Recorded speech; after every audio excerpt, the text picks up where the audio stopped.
Akala nyo ba pag umorder kayo sa restaurant, lulutuin pa yung adobo? Kung halimbawa, adobo ang order nyo. So, ibig sabihin, lulutuin pa ba yan? Siyempre, hindi na mga idol. Kasi siyempre, may time yan bago nila ilabas yan. Kunyari, 15 to 20 minutes, dapat may ilabas na yung pagkain. Ang diskarte dyan mga idol, luto na yan. Ilalagay nila sa freezer yan, tapos ipoporsyon na lang. Tapos pag kami umorder, saka na lang nila iinitin yan. So, ganito kasi ang diskarte nila dyan para hindi madurog yung adobo mga sir. Kagaya ng ginagawa ko una-una, adobuhin mo na talaga siya ng simple adobo lang. Lagyan mo ng toyo, soy sauce, suka, ayan, paminta, bitchin,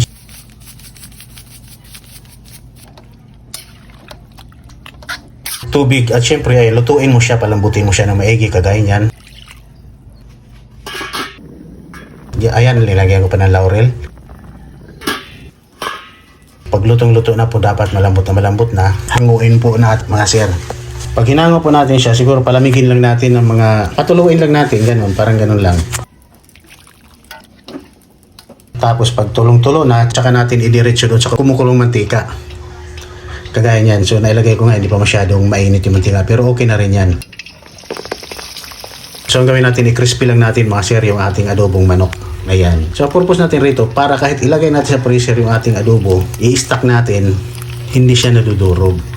Hindi siya naglalasog-lasog, hindi siya naghihiwa-hiwalay kasi nga nakaprito na siya mga idol. Tsaka natin titimplahan yung pinaka-sauce niya, yung adobo sauce niya, dahil siyempre wala naman masyadong timpla yun, wala masyadong lasa dahil inuto lang natin. Tsaka tayo mag-isa ng maraming bawang, sibuyas, kagaya yan. I-brown lang po natin ng maigi yan mga sir.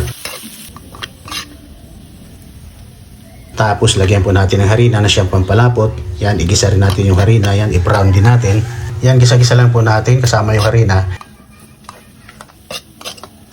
Tapos, tsaka natin ilagay ngayon yung pinaglutuan natin ng adobong manok mga boss. Ayan. Yan na rin po. Tapos, syempre, timplahan na natin. I-final na natin yung timplahan natin rito. Kung gusto nyo magdagdag ng chicken cubes, paminta, nasa inyo na po yan. Syempre, tapos nagdagdag tayo ng konting asukal, pambalance sa lasa. Konting-konti lang, mga 1/4 kutsara siguro. O kalahating kutsarita. Ayan. At syempre, bitsin. Yan, timplahan mo na. Pag okay na sa lapot, yan, ibalik na po natin dito yung ating nakapritong adobong manok mga boss. Ayan. Pagka okay na yan, pwede mo na i-portion yan. Lagi sa freezer. Kunyari, 3 piraso per order. Ako mo siya initin. So, ang mangyari nun, hindi siya durog. Kasi crispy na yung manok. Hindi siya durog na nakaserve. Kaysa hindi siya naka-fried, yung direktang adobo lang. Matik yun. Lasog-lasog yun pag ininit. So, ang pangit i-serve nun sa mga restaurant. Iba, sa mga kainan. Sa mga short order. Ayan, pangit nga naman i-serve yun. Ganun lang diskarte mga idol. Yun lang sa nakita ko ha. Yun lang sa karanasan ko ha. Iwan ko lang sa inyo. Iwan lang sa iba. Kung anong nakikita nyo. Basta para sa akin, ganun lang. Iwas durog sa chicken adobo. Ayan.